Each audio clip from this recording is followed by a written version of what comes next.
Fala pessoal, É, eu sou o Rafael e junto comigo irá apresentar o Thiago, ele vai falar um pouco mais pra frente. A gente vai dar uma breve introdução de como funciona o MongoDB, né? O que é o MongoDB, quais são as principais vantagens que ele tem em relação às tabelas relacionais. É, Aqui é um sumário, a gente vai dar algumas das principais características do MongoDB, a gente vai citar elas. A gente vai falar sobre as principais diferenças entre o MongoDB e as tabelas.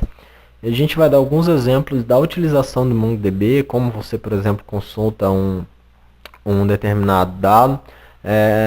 E empresas que já utilizam o MongoDB como seu banco de dados. Aqui as principais características do MongoDB. Ele é um banco de dados NoSQL. O que significa isso? Ele não utiliza as tabelas relacionais que a gente está acostumado a ver. Isso a gente vai ver mais para frente. Ele acaba ganhando um pouco de custo computacional, porque ele, por exemplo, não precisa ficar fazendo joins entre tabelas. Por evitar essas tabelas, ele precisa de uma maneira de representar os seus dados. Os dados são representados em coleções de documentos. A gente vai ver mais para frente como funcionam esses documentos também. Por ser orientado a documentos, ele acaba sendo mais flexível, porque todos os dados ficam em um único documento. Então, por exemplo, se você quiser deletar uma coluna, acaba sendo mais fácil. Ele é open source, é de graça. Se vocês quiserem, vocês podem entrar no site do MongoDB para já começar a fazer a utilização dele. Aqui um simples exemplo de como funciona as tabelas e os documentos.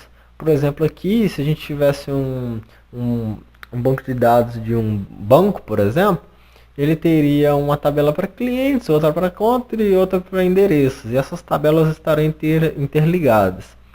Já no banco de dados orientado a documentos, essas três tabelas estariam em um único documento só. Por exemplo, se você tem o cliente 1 com a conta 1, 2 e endereços 1, 2, 3, todos esses dados do cliente 1 estariam em um único documento só, que representaria um documento cliente.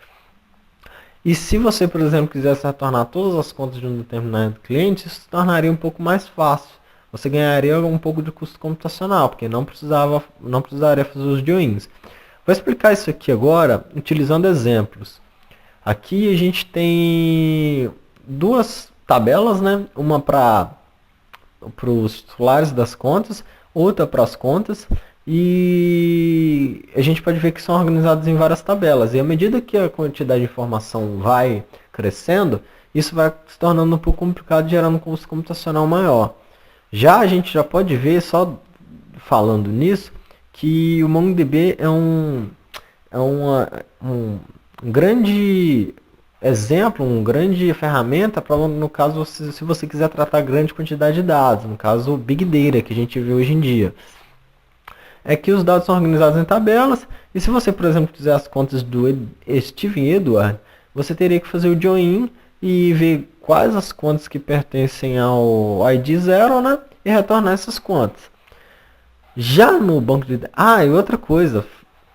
Por ser desse jeito, se você quiser fazer, por exemplo, deletar alguma coluna, dependendo da coluna que você deletar ou dependendo da linha, isso geraria alguns efeitos colaterais. Gerando, como eu poderia falar, as informações não estariam corretas, né? Poderiam gerar erros dentro do seu banco de dados. Já nos documentos é um pouco mais diferente. Aquela mesma tabela representada lá seria representada mais ou menos assim. A gente pode ver que tem uma tabela, dois documentos, né? Um para cada cliente. E se você, por exemplo, quisesse retornar as contas do Steven Edward, basta você vir nesse documento e retornar esse valor aqui. Isso acaba gerando uma escalabilidade horizontal um pouco maior.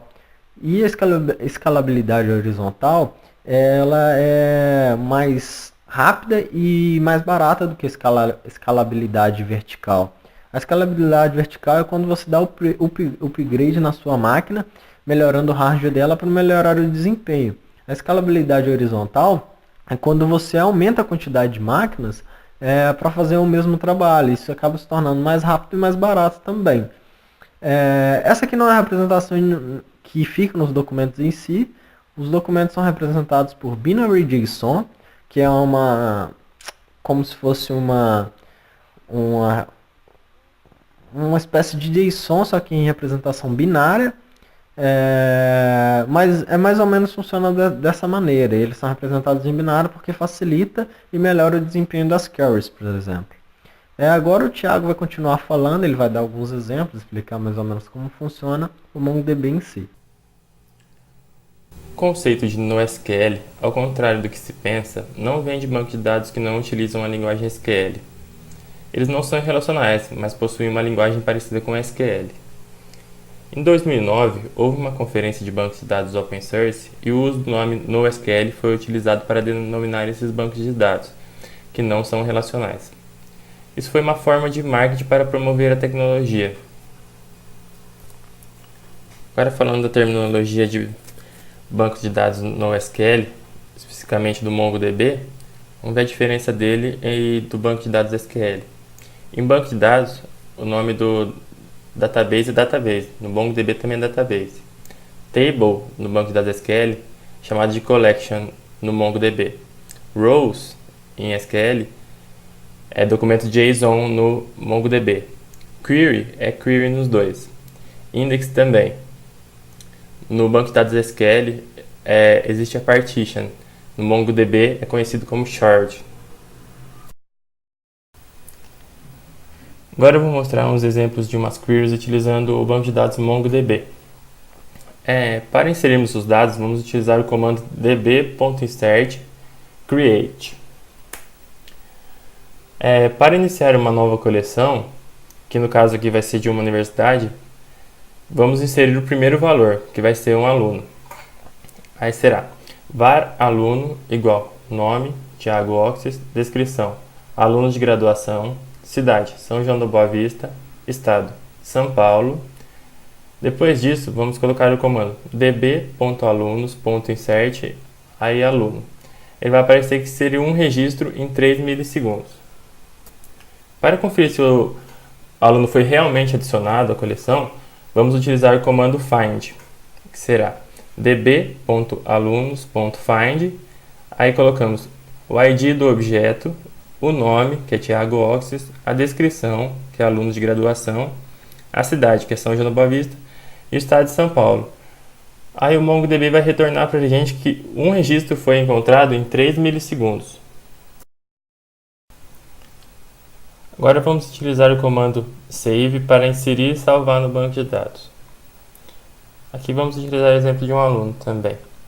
Var aluno igual nome, que é Rafael Andrade, descrição, aluno de graduação, cidade, Inhapim, estado de Minas Gerais. Aí no terminal vamos utilizar o comando Thiago Oxis, mongod, traço 3.0.6, bmin, universidade, db.alunos, que é o banco, .save, aluno, que é o registro. Feito isso, o MongoDB vai nos retornar que foi inserido um registro em 1 milissegundo. Falando um pouco das empresas que utilizam o MongoDB, normalmente são empresas que trabalham com uma quantidade enorme de dados e precisam de um banco de dados no SQL orientado a documento para filtrar os dados e os utilizar de maneira otimizada. Aqui temos vários exemplos de empresas que utilizam o MongoDB, como por exemplo o Google, Facebook, Twitter, dentre muitas outras. Com isso, concluímos nossa apresentação sobre MongoDB. Obrigado pela atenção.